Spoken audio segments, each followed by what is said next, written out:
Welcome to lesson number 8, aircraft performance. Now, each aircraft has a specific performance range, and it's critical to the safety of flight for you to know and understand how to determine that performance based on current weather, the aircraft, load, and related factors. We are very pleased to have Barry Schiff with us in the studio today. Let me give you a little background on Barry. He's earned nearly every FAA category, class, and instructor rating.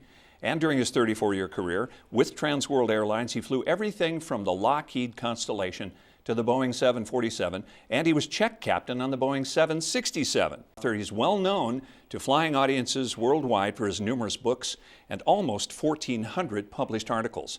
Barry, welcome. Thank you very much. Now, Barry, you have flown a lot of different kinds of aircraft, right? How do you go about getting familiar with a new aircraft? What techniques do you use? Well, it varies, but in general, I take a good close look at the airplane. I try to determine before I know anything about it whether it'll be heavy, light on the controls, and you can tell that sometimes by the size of the controls, how easily they move or not. I love to look at the wing to see if it's large, high aspect ratio, thick, thin. Often you can get a pretty good idea of the stall characteristics of a wing by looking at its plan form, its shape, its aspect ratio. Most importantly, though, and I think most pilots should know this or do, is to go into the pilot's operating handbook, because there is a plethora of information that the manufacturer has provided about the airplane.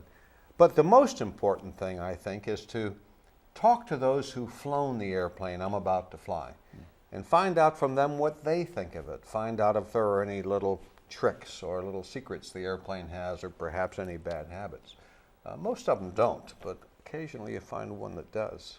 Now, in this lesson, we're going to discuss density altitude, takeoff distance, fuel consumption, crosswind component, landing distance, and weight and balance. And we'll show you how to use performance charts and other information in the Aircraft Operating Handbook to calculate your aircraft's performance for each flight. Now, let's join Bruce Williams in the classroom and get started. Hi, I'm Bruce Williams. I'm glad to be your instructor for this lesson. Every airplane has an airplane flight manual or pilot operating handbook, often called a POH. This book describes the airplane's components and systems, and it contains detailed information about the performance of that specific make and model of airplane. That information is usually presented in tables and charts that you use to calculate critical information: the takeoff and landing distance, rate of climb, fuel burn, takeoff roll, etc., under stipulated conditions. In other words, the information, tables, and charts in the airplane manual let you predict how the airplane will perform under specific conditions. All aircraft performance calculations begin with standard conditions. Engineers and test pilots need a fixed reference to base their calculations on, and so everyone in aviation has agreed on a set of conditions that define a standard day. Temperature and/or pressure deviations from the standard change the air density, which affects aircraft performance. Let's explore these concepts in more detail. A standard day, sometimes called a standard atmosphere, is defined as a sea level temperature of 15 degrees Celsius, or 59 degrees Fahrenheit, atmospheric pressure of 29.92 inches of mercury, and 0% relative humidity. Now, relative humidity also affects density altitude, but it isn't considered in most performance calculations. Now, this combination is called a standard day. Temperature and/or pressure deviations from standard change air density, or the density altitude. Density altitude affects aircraft performance. Now, density altitude is pressure altitude corrected for variations from standard temperature. When conditions are standard, pressure altitude and density altitude are the same. Now, if the temperature is above standard, the density altitude is higher than pressure altitude. If the temperature is below standard, the density altitude is lower than pressure altitude. A combination of high temperature and high airport elevation or altitude results in a high density altitude, and that results in reduced aircraft performance. The higher the density altitude, the lower the performance will be. To review, density altitude is basically a function of two factors. As temperature increases, air becomes less dense. Think of a hot air balloon. As the air inside gets warmer, the molecules spread out. The air becomes less dense than the surrounding air, and the balloon rises. As altitude increases, atmospheric pressure drops, and air density decreases. Now, to calculate density altitude, we start with pressure altitude, which is the altitude indicated when you set the altimeter to 29.92. The increase of humidity also adds to the detrimental effects of density altitude. This triangle illustrates how these density altitude factors can compound the aircraft's performance deterioration. Any deviation from standard conditions, shown here, changes the actual density altitude. So when pilots talk about a high-density altitude airport, they usually mean the airport is located at a high elevation and it's a hot day. Now, you can't see density altitude. Your altimeter still shows the field elevation when you select the current altimeter setting. But because the density altitude is high, the airplane thinks it's at a much higher altitude. Now, for example, if you took off from Denver, elevation about 5,540 feet, on a 95-degree day, you would be operating at a very high density altitude, about 9,000 feet. Now look at the same 95-degree day at Portland, Oregon. The airport elevation is 30 feet, but the density altitude is about 3,000 feet. Here is the density altitude chart. You can find it in the pilot's operating handbook. Now, to begin, you need to find the pressure altitude conversion factor using this table next to the chart. This table shows altimeter setting conversion factors. And this column shows a range of altimeter settings in inches of mercury from 29.5 down to 31. This column shows the pressure altitude conversion factor. Now, at 29.92 standard pressure, the conversion factor is 0. If the current altimeter setting is above or below 29.92, you need to add or subtract altitude to determine the pressure altitude. Now, back to the density altitude chart. The diagonal lines represent different pressure altitudes. Here's sea level, 1,000 feet, and 2,000 feet, pressure altitude diagonals moving across this chart. This vertical column marks altitudes from sea level to about 8,000 feet MSL, and temperatures in degrees Fahrenheit and Celsius run across the bottom. Let's work a problem to calculate density altitude. We'll find the density altitude for an airfield based on these conditions: altimeter setting 29.25, temperature of 81 degrees Fahrenheit or 27 degrees Celsius, and a runway elevation of 5,250 feet MSL. Start with the altimeter conversion factors. Now, 29.25 falls between 29.2 and 29.3, so the altitude conversion falls between 673 and 579. You'll have to interpolate. To interpolate, add 673 to 579 to get 1,252. Divide this number by 2. The result, 626. Now add 626 to the field elevation of 5,250 feet. And the result is the pressure altitude for the runway elevation, in this case 5,876 feet. Now we have the pressure altitude of the runway and we can calculate the density altitude. Back to our density altitude chart. Find the 5,876 foot line that corresponds to the pressure altitude we just calculated. Now find the vertical line that corresponds to the temperature and trace it up to the point where it intersects the diagonal altitude line. From that point, move horizontally across to the altitude scale on the left. As you can see, the line meets the density altitude scale at about 8,500 feet. So, given an altimeter setting of 29.25, a temperature of 81 degrees Fahrenheit or 27 degrees Celsius, and a field elevation of 5,250 feet, our density altitude is about 8,500 feet MSL. Now, as you can imagine, at a high density altitude, the engine generates less power, the propeller produces less thrust, and the wing must fly at a higher speed to produce the same amount of lift as it would at sea level. This situation makes sense if you remember, for example, that for the propeller to produce thrust, it must exert a force on the surrounding air molecules. At high density altitudes, there are fewer molecules per cubic foot of air. So at any given RPM, the prop can't exert as much force or produce as much thrust at a high density altitude as it can in denser sea level air.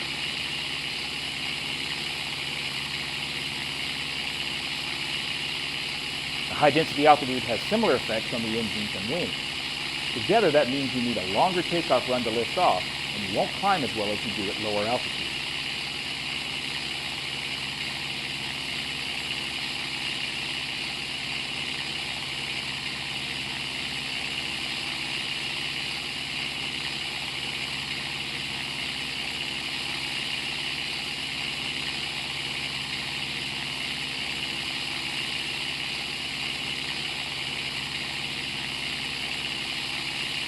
Regardless of the density altitude, you need to know how much runway your airplane will need to take off, and how much total distance you need to ensure that your airplane can clear trees, power lines, or other obstructions after you lift off.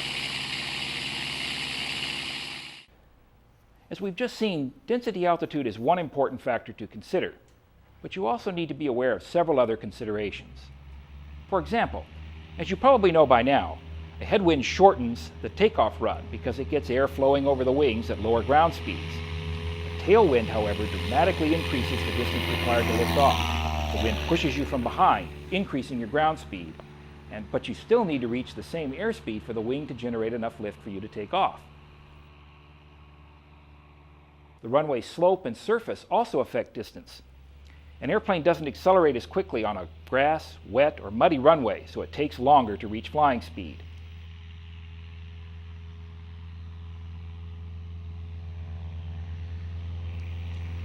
You must also consider the obstacles at the end of the runway, such as power lines, fences, and trees, and factor them into your takeoff calculations.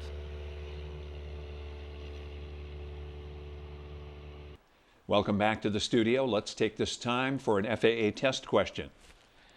What effect does high density altitude, as compared to low density altitude, have on the propeller efficiency, and why? A, B, or C? Take some time to review these potential answers.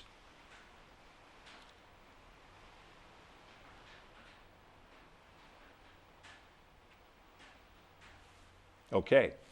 What effect does high density altitude as compared to low density altitude have on the propeller efficiency, and why? The answer, B. Efficiency is reduced because the propeller exerts less force at high density altitudes than at low density altitudes. A little fuller explanation, the propeller reduces thrust in proportion to the mass of air being accelerated through the rotating blades. If the air is less dense, propeller efficiency has decreased. Now, this is a little involved here. Barry, do you find a big discrepancy in aircraft efficiency and performance calculations between models in the same weight category? You know, that's an excellent question. Interestingly, you can take two airplanes that are otherwise identical. They might have even come off the production lines, one right behind the other, and take them out and fly them, and you'll find one is a little slower, one's a little faster, one climbs a little better, one doesn't climb quite so well, one has a little more power.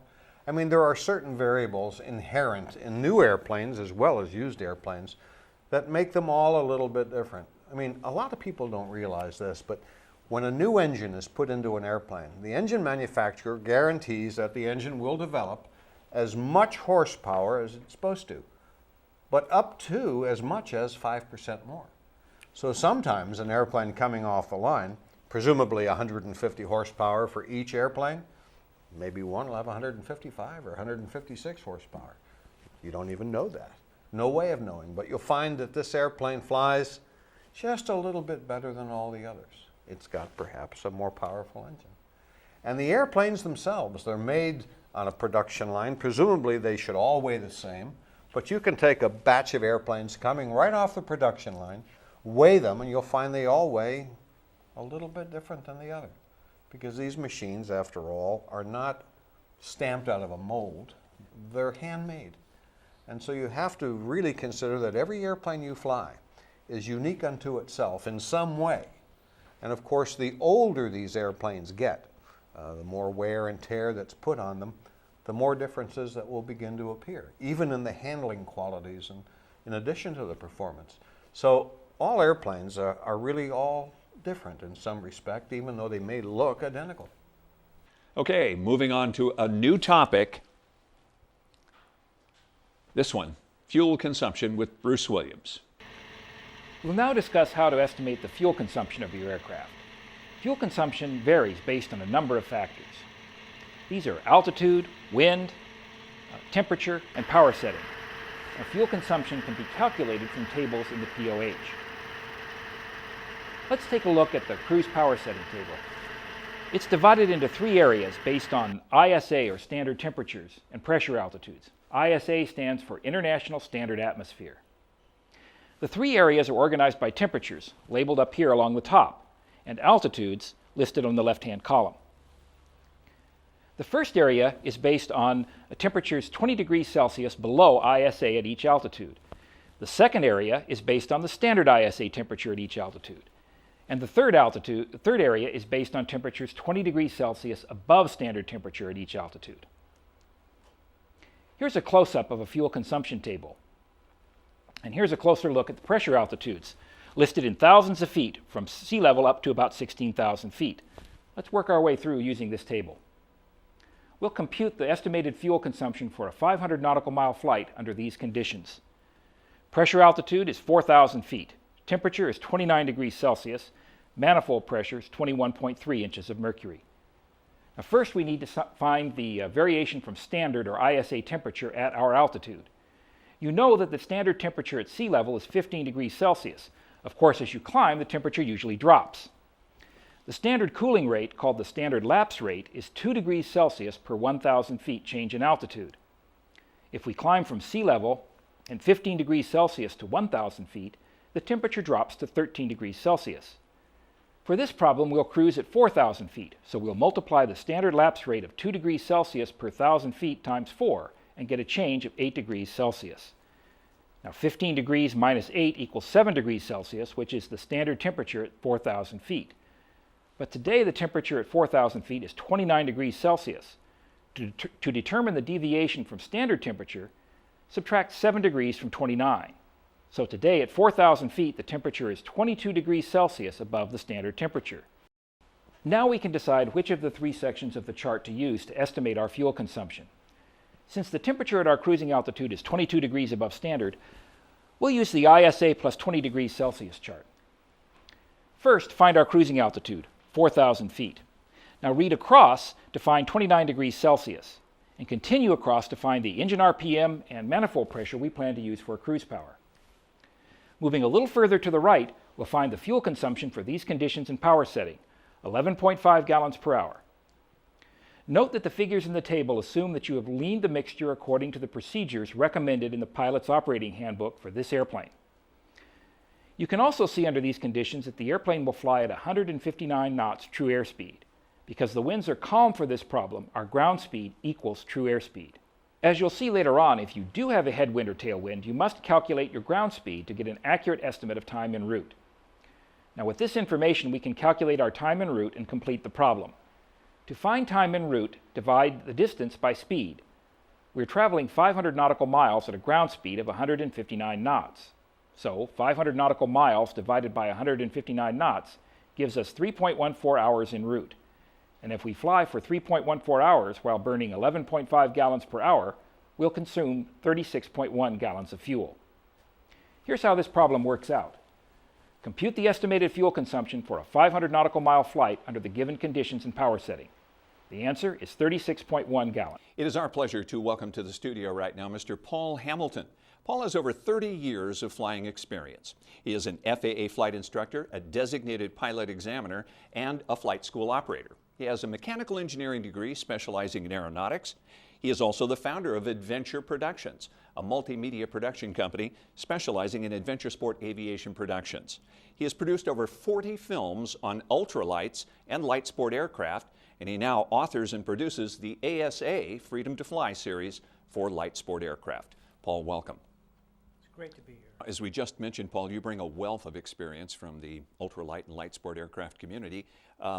Get basic with me here for a second. What is a light sport aircraft? Okay. Well, a light sport aircraft is a new category the FAA created in 2004.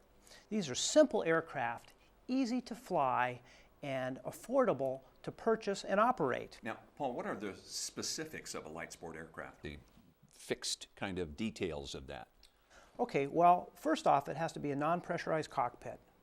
2 people maximum, which could be a pilot and a passenger, or an instructor and a student. Okay. A fixed pitch prop, fixed landing gear, and the maximum speed it can fly at in level flight is 120 knots. Okay, the maximum stall speed of 45 knots, and the maximum gross weight of 1,320 pounds.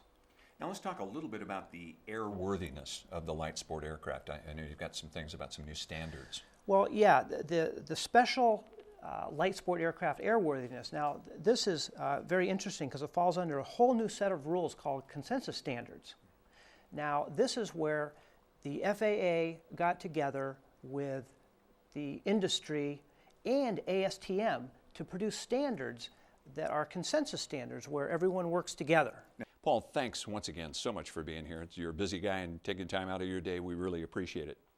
Well, that's it for light sport aircraft. Now back to our instructor. Now, as we've seen, taking off into the wind improves takeoff performance and reduces the length of runway you need to take off. The stronger the wind, the better the aircraft performs. Crosswinds, however, may make the aircraft difficult or impossible to control.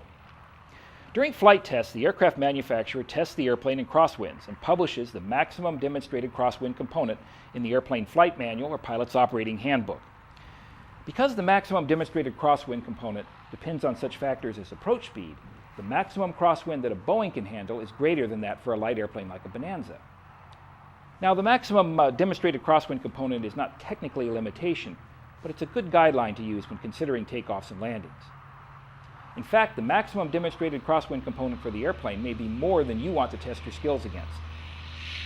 So when thinking about crosswinds, you need to know the aircraft's limitations and consider your own experience, and then establish your personal margins.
Calculating aircraft performance, as you know, can be a labor of love. Do you have any suggestions on how you can streamline the process? It's not a labor of love.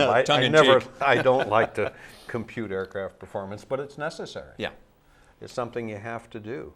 I like to make little abbreviated cheat sheets for myself with respect to a given airplane. I produce a little cheat sheet, a little card, and I'll write down the airspeed I expect to get at different altitudes under average conditions. So I may have only 6 or 8 such airspeeds to reference. And I find they're close enough. When you're taking an FAA exam, it's a little bit different, of course. You have to use a pencil that's really, really sharp, and you have to use the performance charts right down to the gnat's eyebrow. Let's take a closer look at winds and runways. First, you need to understand that the wind is always reported in the direction from which it's blowing. For example, a wind reported as 090 degrees at 10 is blowing from 90 degrees from the east at 10 knots. Second, surface winds reported over the radio by the tower, an ATIS, or an automated system are referenced to magnetic headings, which is handy since runways are also aligned with magnetic headings. But winds in text weather reports are referenced to true north. Now, assume we're lined up on runway 18. If we put a compass rose around the runway, we can visualize the crosswinds coming from different directions. If the wind is blowing from 270 degrees, it's at a 90-degree angle to the runway. In other words, it's a direct crosswind, regardless of whether you use runway 18 or 36. Now assume the wind is coming from the southwest, or 220 degrees. We have a quartering headwind from the right. Whenever possible, we want to take off into the wind, so with this wind, we choose runway 18. However, if the wind were blowing out of the south, 180 degrees, obviously the best choice is runway 18. The POH for your airplane includes a graph that you can use to determine headwind and crosswind components for any runway. Headwind and crosswind components are labeled on the horizontal and vertical axis.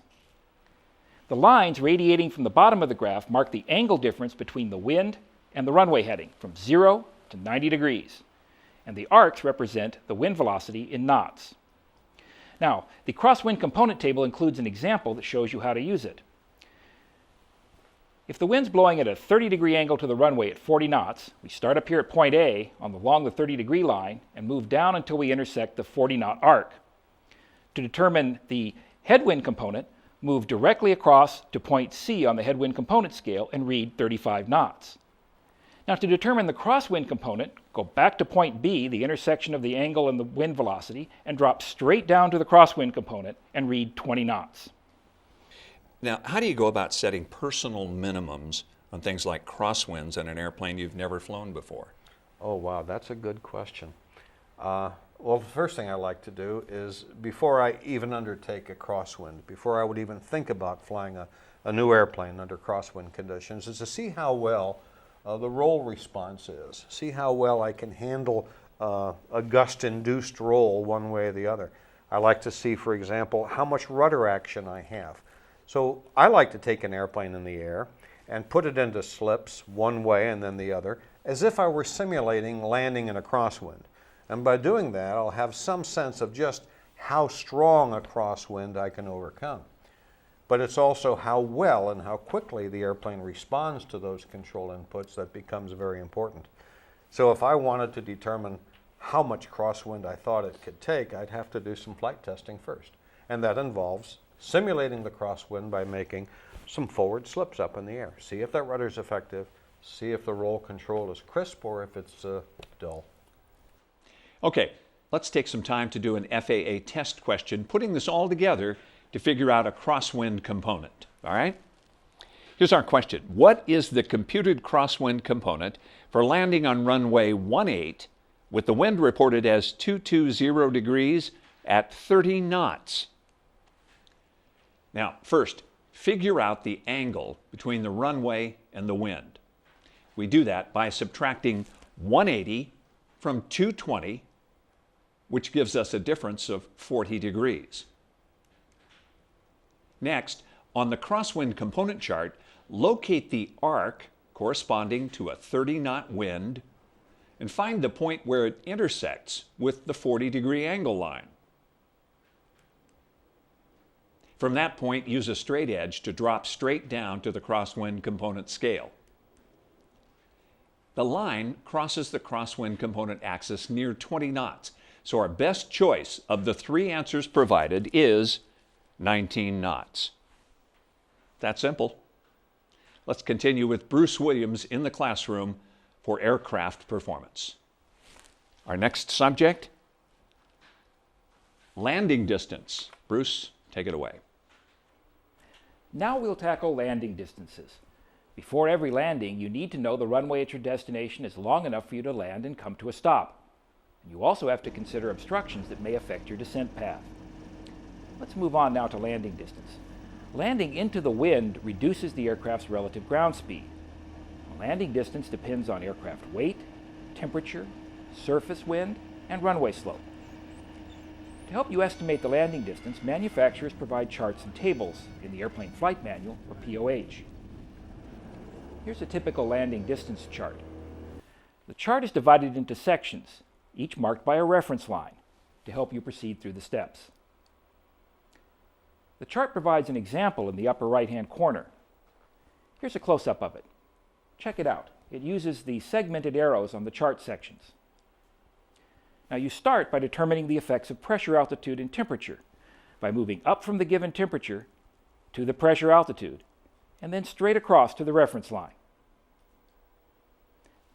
Next, you use the aircraft weight section by moving up from the 2,800 pounds given and then right across to the reference line. Then you must consider the headwind component by moving down from the reference line until you reach the 9 knots given, and then straight across to the reference line. Now in this case, continue right over to the distance scale and read 1,080 feet.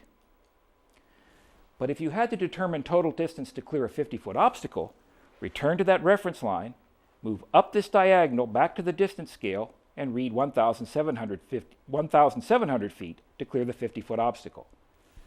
You will always use an example drawn on the chart to help you use it properly. By the way, if you have trouble reading the charts in your POH, you can enlarge them on a photocopier. It's a good idea to have copies that you can practice with and use in day-to-day operations. Now, some aircraft manufacturers provide tables to estimate takeoff and landing distances. To use these tables, you must interpolate between the values provided, and you must pay close attention to the notes that accompany this type of chart. For example, the notes for this landing distance table state that you must decrease the distance shown by 10% for each 4 knots of headwind component. On the other hand, according to Note 2, you must increase the distance by 10% for each increase of 60 degrees Fahrenheit above standard temperature. The factor is only 10% because during landing you are essentially using idle power. Since you're not depending on the engine to accelerate to takeoff speed and climb, the effects of high density altitude on the engine don't come into play. Now, finally, according to Note 3, for operations on a dry grass runway, the note says to increase distances for both the ground roll and to clear a 50-foot obstacle by 20% of the total to clear a 50-foot obstacle when landing on a paved runway. You should also consider the notes above the table. They tell you that the landing distances are based on using 40 degrees of flaps with the power at idle as you cross the runway threshold. Next up is weight and balance. Now, even though an aircraft has been certificated for flight at a specified maximum gross weight, it may not be safe to take off with that load under all conditions. High altitude, high temperature, and terrain and obstacles are additional factors that may require limiting the load by departing with a couple of seats empty, leaving baggage at home, or not filling the fuel tanks to capacity. In addition to considering total weight, you also must ensure that the load is arranged to keep the aircraft in balance. The balance point, or center of gravity, is the point at which all of the weight of the aircraft is concentrated. It's called the CG. Now, for an aircraft to be safe to fly, that CG must fall within specified limits. You may have to move weight toward the nose of the aircraft, which moves the CG forward, or toward the tail, which moves the CG aft. Now, CG is one of the key terms related to weight and balance that you need to understand. Let's discuss other important definitions. Now, gross weight is the total weight of the airplane. The airplane itself, you and your passengers, luggage, and fuel.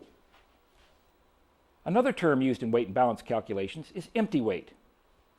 Now, empty weight generally includes the aircraft and all its installed equipment, minus the fuel, the pilot and passengers, and baggage. But manufacturers may include other items, such as hydraulic fluids, unusable fuel, and undrainable oil in the empty weight. You must check the airplane flight manual or POH to see what's included in your airplane's empty weight. Now, here are several more key definitions. The arm is the horizontal distance from the datum to the center of gravity of the airplane. The datum is a fixed reference point determined by the engineers who designed and built your aircraft. Now, many manufacturers establish the datum at the firewall, the dividing line between the engine and passenger compartments. Arms measured aft of the datum are positive. Arms measured forward of the datum are negative. And moment is a product of the arm and weight of an object. It is usually measured in inch-pounds. And center of gravity is the balance point of the airplane. Now, here's an example of moment. This is a 1-gallon jug filled with 5 pounds of a cleaning solution. If we move this 5-pound jug along this teeter-totter 24 inches away, the moment is 120 inch-pounds. It's still a 5-pound jug, but now it's 24 inches out. 5 pounds times 24 inches equals 120 inch-pounds. You can see how arm magnifies the effect of weight on an airplane. Now, here's an airplane with the datum line as established by the engineers. Here's the center of gravity, the theoretical point where all of the aircraft's weight is concentrated. Now, here's the arm again, measured in inches, It extends from the datum back to the center of gravity. Weight times arm equals moment. We remember the formula for moment with the acronym WHAM. Weight times arm equals moment. And center of gravity equals moment divided by weight. Now that we know the important key terms, we can move on to calculating an airplane's center of gravity. Now we've seen that weight times arm equals moment. The center of gravity equals the total moment divided by the total weight of the airplane. As we noted earlier, the center of gravity must fall within specified limits. Aircraft manufacturers often show those limits, called a moment envelope, on a graph.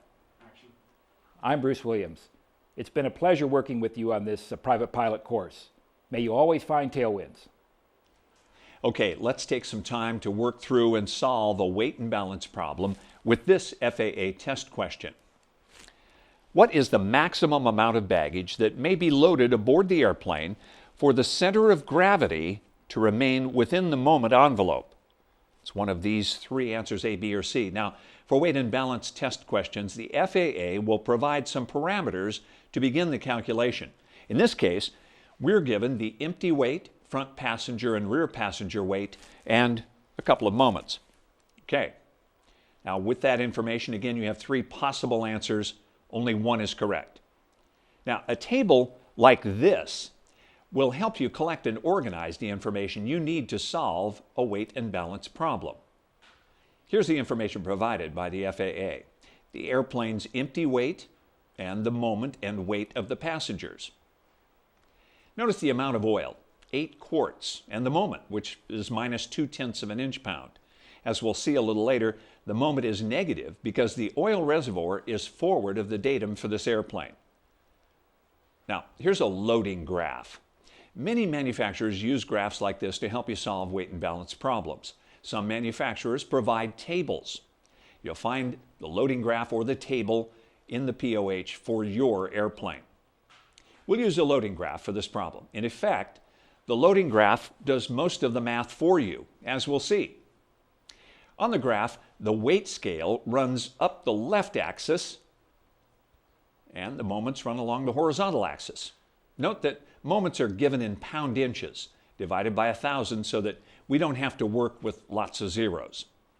Now, one of the givens is the total weight of the front seat pilot and passenger. In this case, it's 250 pounds.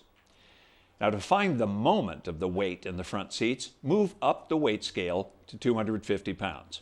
Now, follow the horizontal line for that weight until it intersects the diagonal line labeled pilot and front passenger. From that point, drop straight down to the moment scale.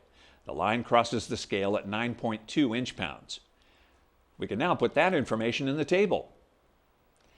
Next, follow the same process to find the moment for the rear seat passengers. We know their weight, 400 pounds. Move up the weight axis to 400 pounds, trace across to the diagonal line for the rear passengers, and then drop straight down to the moment axis.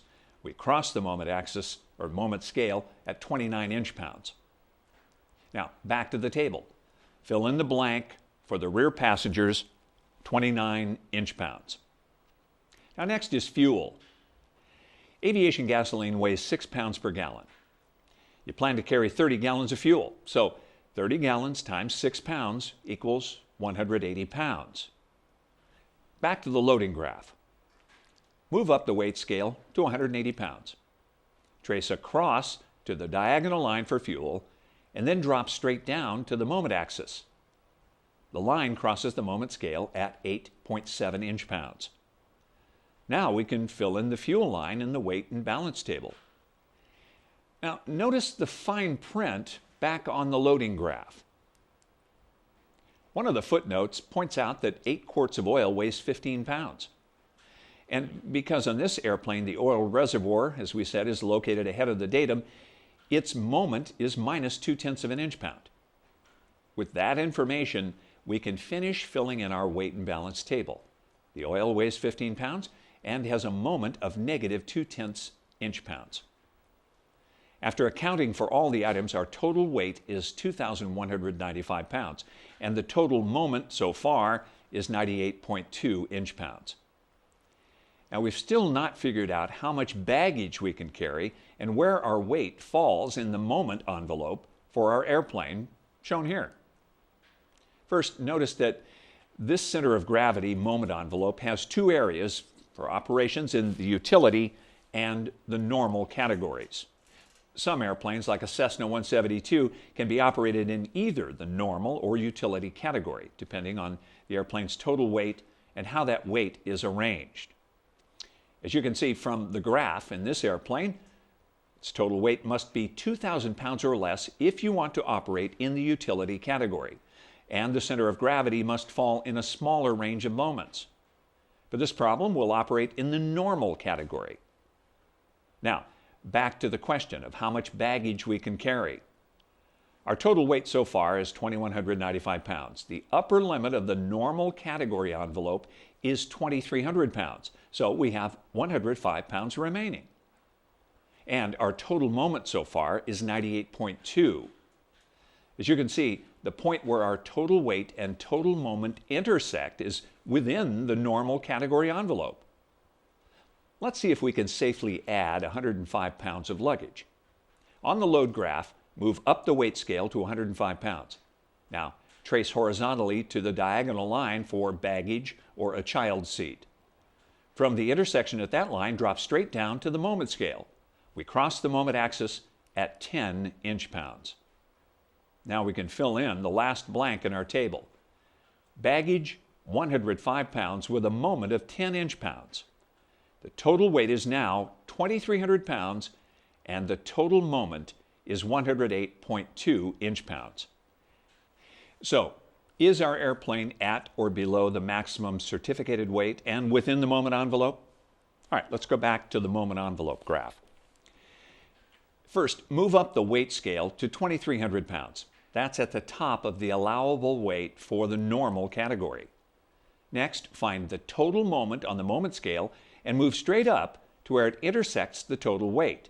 At a total moment of 110, we're just barely inside the normal category envelope. So, can we pack the baggage and remain within the envelope? Well, only if we're packing 105 pounds or less. If we carry 110 or 120 pounds, we'll fall outside the normal category envelope.